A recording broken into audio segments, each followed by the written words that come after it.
Kalau belum subscribe juga segera ya, supaya kita bisa terus mengikuti channel ini.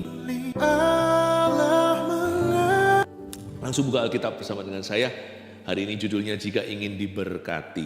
Saya ingin sekali agar setiap keluarga saat teduh mengalami berkat Tuhan hari ini. Tapi kita harus mengerti dulu bahwa berkat Tuhan itu diberikan di dalam spirit kebenaran. Makanya kita harus renungkan firman supaya kita tidak salah alamat mendapat berkat.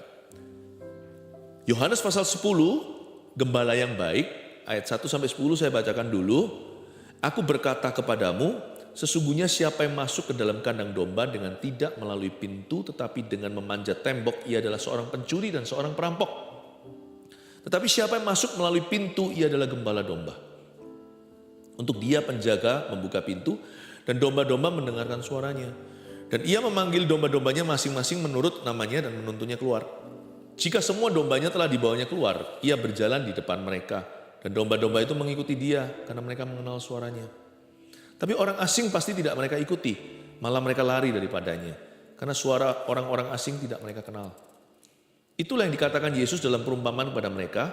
Tetapi mereka tidak mengerti apa maksudnya. Ia berkata demikian kepada mereka. Maka kata Yesus sekali lagi, aku berkata kepadamu, sesungguhnya akulah pintu ke domba-domba itu. Semua orang yang datang sebelum aku adalah pencuri dan perampok, dan domba-domba itu tidak mendengarkan mereka. Akulah pintu. Barang siapa masuk melalui aku, ia akan selamat, dan ia akan masuk dan keluar, dan menemukan padang rumput. Pencuri datang hanya untuk mencuri dan membunuh, dan membinasakan. Aku datang supaya mereka mempunyai hidup dan mempunyainya dalam segala kelimpahan. Jangan salah ya, berkat jatuh tidak jauh dari penciptanya. Allah kita bukan Allah kutuk. Allah kita adalah Allah berkat. Allah itu baik. Apapun yang terjadi di hidup kita atau belum terjadi tidak mengubah kebenarannya. Bahwa Tuhan kita itu baik adanya. Bahkan pencobaan bukan datang dari Tuhan. Kesusahan, penderitaan juga bukan dari Tuhan, sekalipun Tuhan bisa izinkan. Tokoh-tokoh di dalam Alkitab juga mengalami banyak pencobaan, tak terkecuali Yesus Kristus sendiri. Tetapi sepencobaan dan penderitaan, apalagi dosa, itu bukan dari Allah. Jangan sesat, dalam surat Yakobus tertuliskan, semua yang baik dan sempurna datangnya dari Bapa segala terang. Di dalamnya tidak ada pertukaran bayangan. Tuhan itu enggak pelin-pelan. Tuhan itu juga tidak dua muka. Kalau Tuhan itu baik, dia enggak merancangkan kejahatan, diam-diam mengkhianati kita. Tuhan enggak pernah menangkap kita saat kita enggak curiga, tiba-tiba mengejutkan. Padahal kita mengharapkan yang baik, tiba-tiba dia kasih kita tulah. Mana ada bapak yang anaknya minta roti dikasih batu, minta air dikasih ular. Tuhan tidak akan memberikan ular kepada orang yang minta roti. Jadi ini dulu, rasa curiga itu harus pupus. Kita harus bertobat dari cara berpikir yang negatif. Mentang-mentang di dunia ada penderitaan, selalu apa-apa kita salahkan Tuhan. No, tapi memang betul, ikut Yesus bukan berarti hidup mulus. Anak-anak Tuhan juga ada porsi susahnya.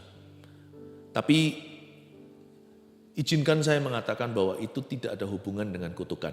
Kalau kita hari ini dikenan Tuhan, hidup kita tetap diberkati sekalipun kita mungkin mengalami lembah.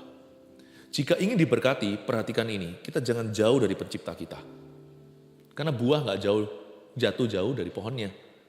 Dan berkat tidak jatuh jauh dari penciptanya. Dan kita harus mendekat pada Tuhan dan izinkan hidup kita untuk digembalakan setiap hari oleh Tuhan.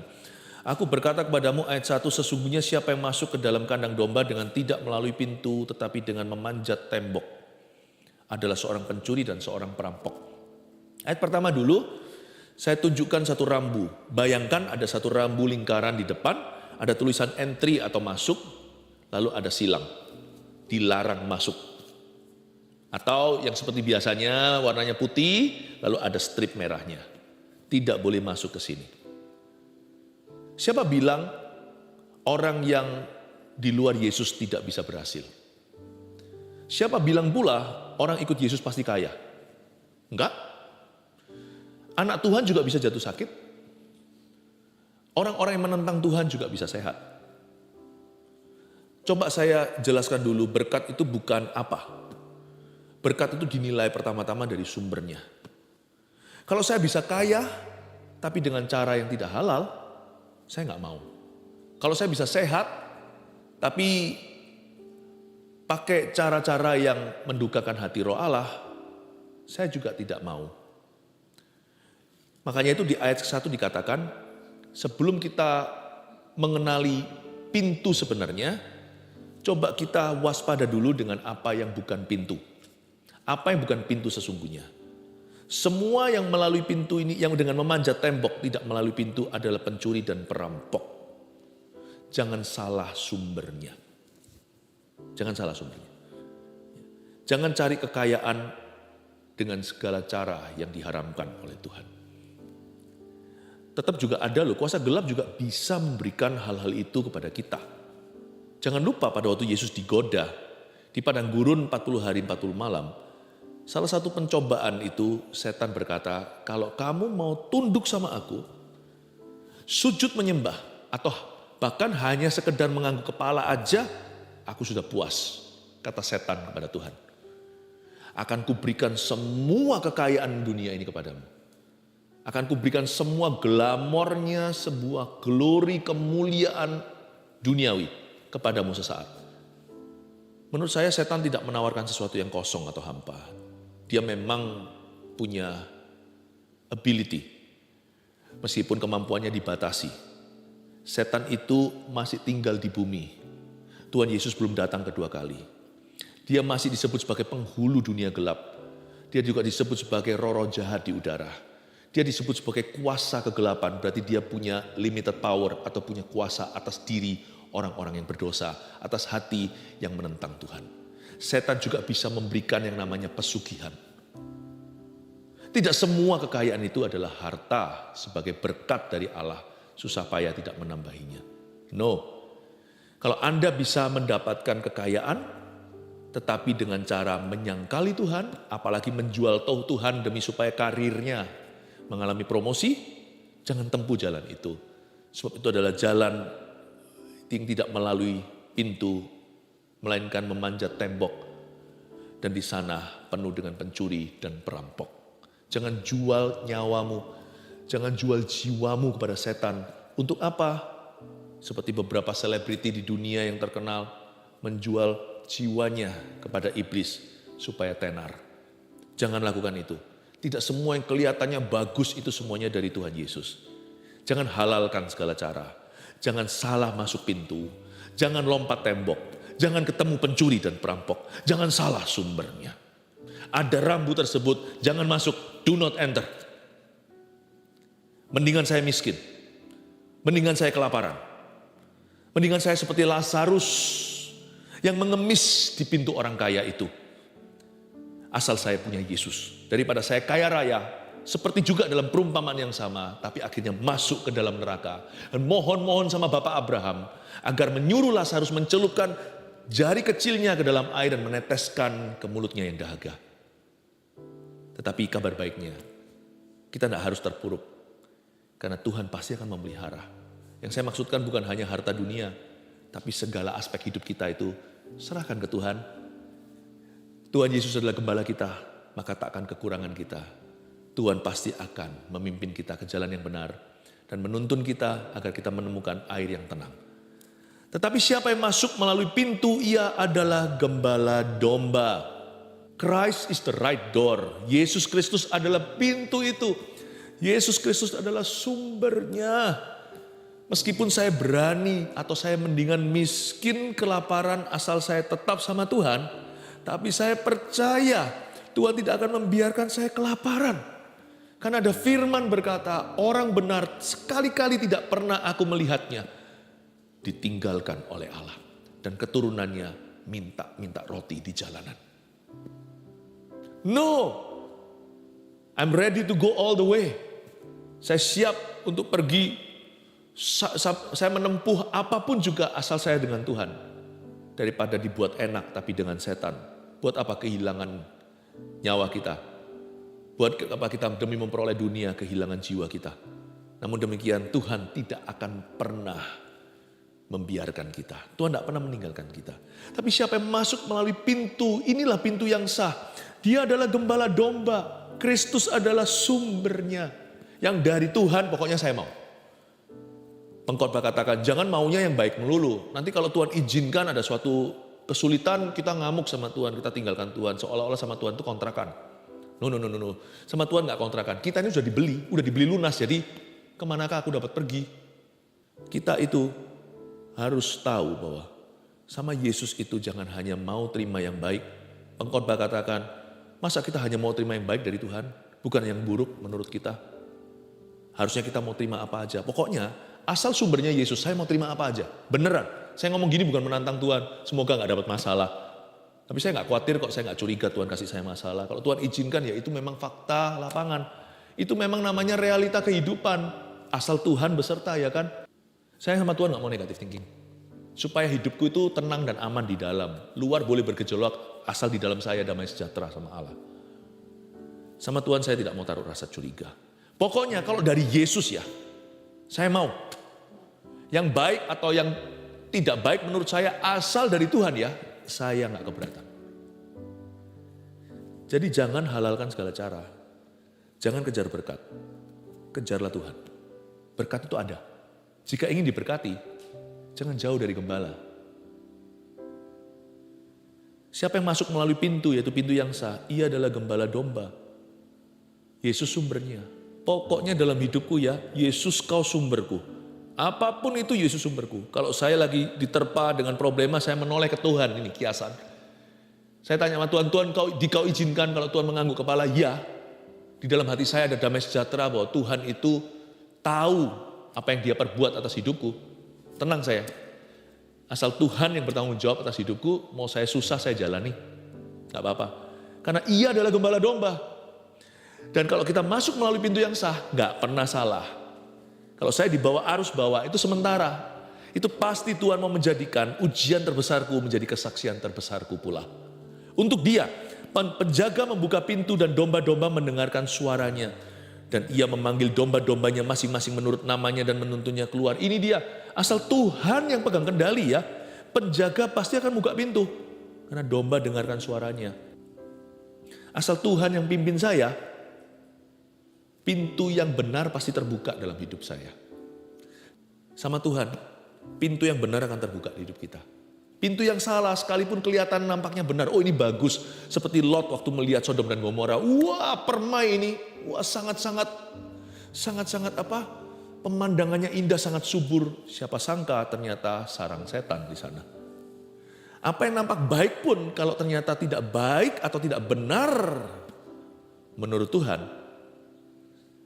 saya minta Tuhan tutup pintu itu untuk aku. Jadi saya ngerti sekarang, not every opportunity comes from the Lord. Tidak setiap kesempatan itu datang dari Tuhan. Jangan jadi orang Kristen yang aji mumpung di dalam hidup ini. Dan tidak semua rintangan berarti Tuhan tidak berkenan. Kadang-kadang ada rintangan itu justru menunjukkan bahwa ada peperangan. Berarti memang Tuhan mau kita ke situ. Hati kita sejahtera, kita tahu karena kita mengenal kehendaknya. Dan kita mengerti Tuhan mau kita masuk ke tanah Kanaan. Tapi ada orang Amori, ada kaum Enak, ada raksasa, ada Filistin di situ. Perang ya peranglah. Ajari aku taat, beri aku hati yang berani. Kalau memang aku harus menghadapi peperangan rohani. Tidak semua rintangan itu berarti Tuhan berkata no. Tidak semua pintu terbuka yang di depan kita itu berarti Tuhan berkata yes. Makanya saya minta sama Tuhan dalam kedaulatannya, tolong buka tutup pintu yang pas untuk hidupku. Karena aku membuat keputusan itu paling segitu. Tapi Tuhan yang maha tahu. Ayat 4, jika semua dombanya telah dibawanya keluar, ia berjalan di depan mereka dan domba-domba itu mengikuti dia. Karena mereka mengenal suaranya. Saya senang sekali, berkat itu ikut kita ya, jangan lupa ya. Kita jangan kejar berkat. Makanya di Mazmur 23 dikatakan di ayat terakhir. Itu ayat yang terkenal, Tuhan adalah gembalaku, takkan kekurangan aku. Ujungnya kan ini, kebajikan dan kemurahan belaka akan mengikuti aku seumur hidupku. Coba bandingkan ayat 1 dan ayat terakhir, ayat pertama dan ayat yang terakhir. Yang ayat pertama itu, nampak kita ikut siapa? Siapa di depan? Tuhan adalah gembala, kita gak kekurangan apa-apa. Ayat terakhir, coba lihat siapa di depan. Kebajikan dan kemurahan, itu mujizat dan berkat. Mengikuti aku seumur hidupku, berarti kita di depan. Kebajikan kemurahan yang mengejar kita. Jangan kejar berkat, berkat akan mengejar orang-orang yang taat. Kalau sumbernya Yesus, Yesus tanggung jawab, dia pasti akan jalan di depan. Ia berjalan di depan mereka dan domba-domba mengikuti dia karena mereka mengenal suaranya.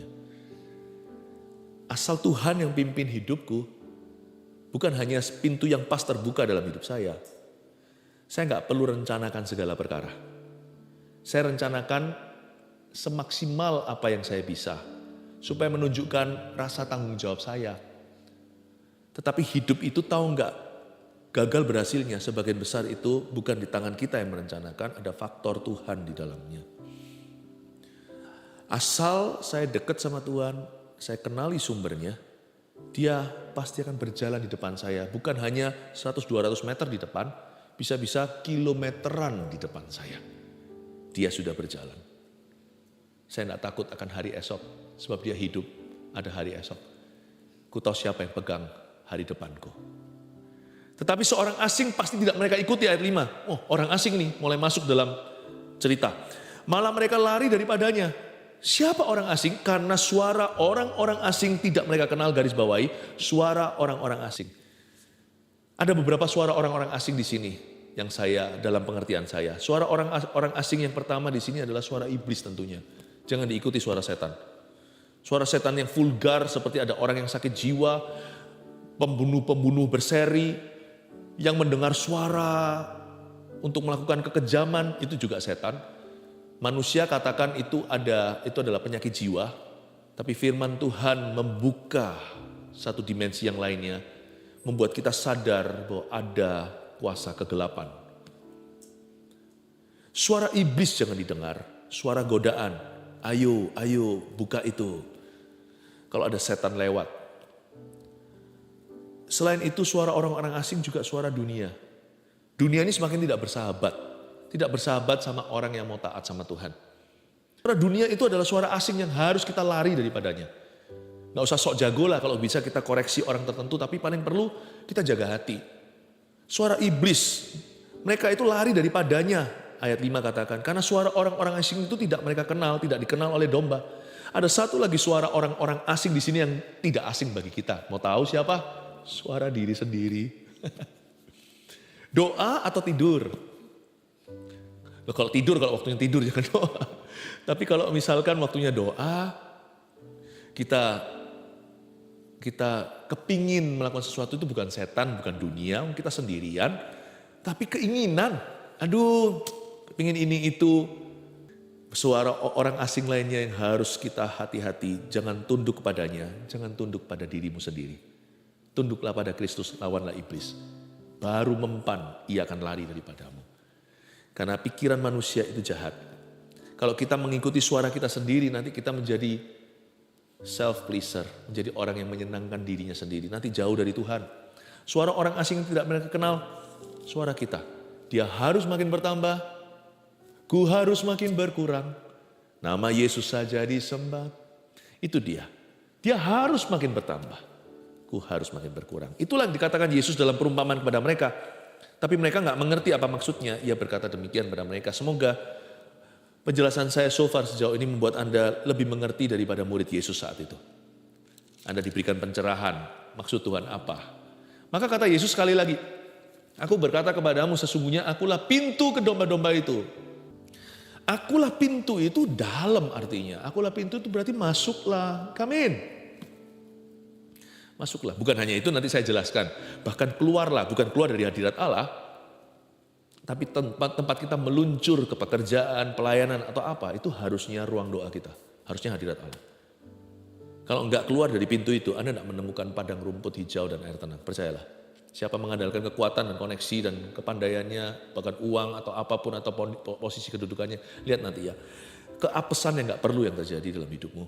Bukan berarti kalau kita hidup itu dalam Tuhan selalu kita itu beruntung, ya enggak, tapi selalu disertai. Kita selalu menang. Itu sudah DNA, lebih dari pemenang. Itu Alkitabiah. Ayat 8. Semua orang yang datang sebelum aku adalah pencuri dan perampok, dan domba-domba itu tidak mendengarkan mereka. Suara asing tadi yang saya sebutkan, suara iblis, suara dunia, suara diri sendiri, hati-hati. Sebenarnya kalau kita itu mau mengalami Tuhan lebih atau diberkati, kita nggak perlu kok jadi orang seperti siapa yang super peka, yang bisa dengar suara audible. Jangan-jangan kalau orang dengar setiap saat audible tiap hari, mungkin dia nggak jujur, dia mungkin mengada-ngada. Sebab sebagian besar suara Tuhan yang bisa kita rasakan itu suara hati sesuai firman Allah. Jadi sebenarnya rahasia kemenangan kita dan berkat juga itu tidak terletak pada how much of God's voice are you hearing.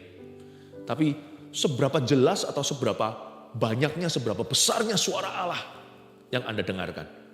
No. Tapi seberapa kecilnya suaramu sendiri kau hiraukan.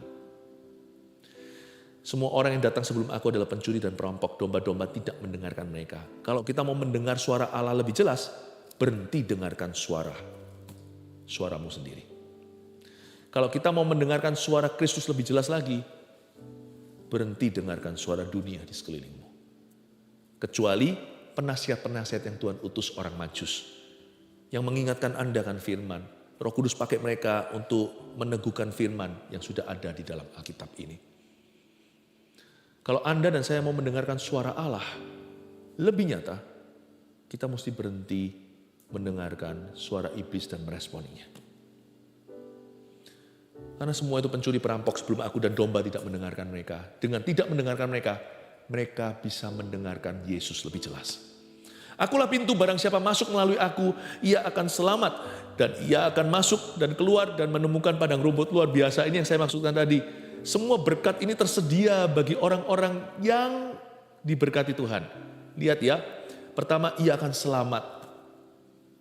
Gak pernah ya, orang datang ke Tuhan itu dicelakakan, itu gak pernah. Sebab aku tahu rancangan apa yang ada padaku atasmu. Bukan rancangan kecelakaan, tapi rancangan damai sejahtera memberikan kepadamu hari depan penuh pengharapan. Ia akan selamat.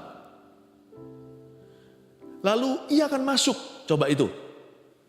Masuk melalui pintu itu yang saya jelaskan tadi. Dan ia akan keluar. Saya gak berani loh tiap hari ke kantor tanpa doa dulu. Karena saya tahu saya mau diluncurkan dari landasan yang tepat. Berkat itu ada alamat, namanya hadirat. Itu berkat, dari sanalah berkat. Mazmur 127 gak usah dibuka, berkat Tuhan pangkal selamat. Pangkalnya selamat itu berkatnya Allah. Dan keluar dan ia menemukan padang rumput. Pencuri datang hanya untuk mencuri dan membunuh dan membinasakan. Ayat 10, aku datang kata Yesus supaya mereka mempunyai hidup, life. Dan mempunyainya dalam segala kelimpahan. Kita sering dengar ayat ini tapi kita salah mengerti yang disebut mempunyai hidup dalam segala kelimpahan. Pikiran kita kalau kelimpahan itu otomatis langsung harta duniawi dan bling-bling dunia. Bukan, itu termasuk Tuhan bisa mencurahkan berkat demikian, tetapi bukan satu-satunya. Mempunyai dalam segala kelimpahan itu tidak melulu bicara tentang kuantitas tapi jenisnya. Berarti di setiap sektor dan faktor kehidupan kita, Tuhan sediakan kemenangan dan penyertaan serta menjadi kesaksian hidup. Bagaimana Allah itu nyata dalam kehidupan Anda. Segala kelimpahan itu tidak tentu bicara soal kuantiti, tapi tipenya. Tidak ada tipe yang di luar jangkauan Allah. Dengan kata lain, supaya mereka hidup dan memiliki hidup itu in all the godly glories and victories that I have provided. Dalam semua kemenangan dan dalam semua kemuliaan orang-orang benar yang sudah kusediakan bagi mereka. Termasuk kuantitasnya. Pertumbuhan itu juga dari Tuhan 30, 60, 100 kali ganda. Tetapi bukan melulu hanya bicara soal harta. Tapi bicara tentang penyertaan Tuhan yang menyeluruh di hidupmu dan di hidupku. Segala kelimpahan. Tuhan berkata, aku akan berkati every aspect of your life. Setiap aspek hidupmu. Wow. Jika ingin diberkati, 3 poin ini Anda catat. 1, datanglah kepada Sang Pemberi berkat. Yaitu siapa? Yesus Kristus. Ya, ingat ya, Anda baca dari sejak zamannya Musa, yang bisa buat mujizat bukan hanya Musa dan tongkatnya. Para ahli-ahli sihir Mesir pun mampu melakukan, tapi mujizat Allah menelan mujizat mereka. Tongkat Musa telan ular yang mereka buat. Tapi kalau mereka hanya orang cari mujizat, nggak akan jadikan Yesus satu-satunya. Kalau orang cari berkat. Sebab di luar Yesus orang juga bisa kaya loh. Bisa. Di luar Yesus orang juga bisa berhasil, sukses karirnya. Tapi saya nggak mau. Saya mau yang dari Yesus, paling aman. 2, jika ingin diberkati, dengarkanlah suaranya dan patuhilah perintahnya. Udah jelas tadi kan?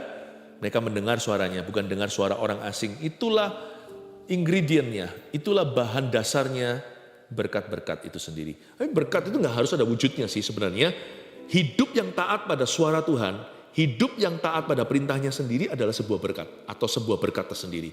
Bahasa Inggrisnya begini, a life of obedience itself is a blessing.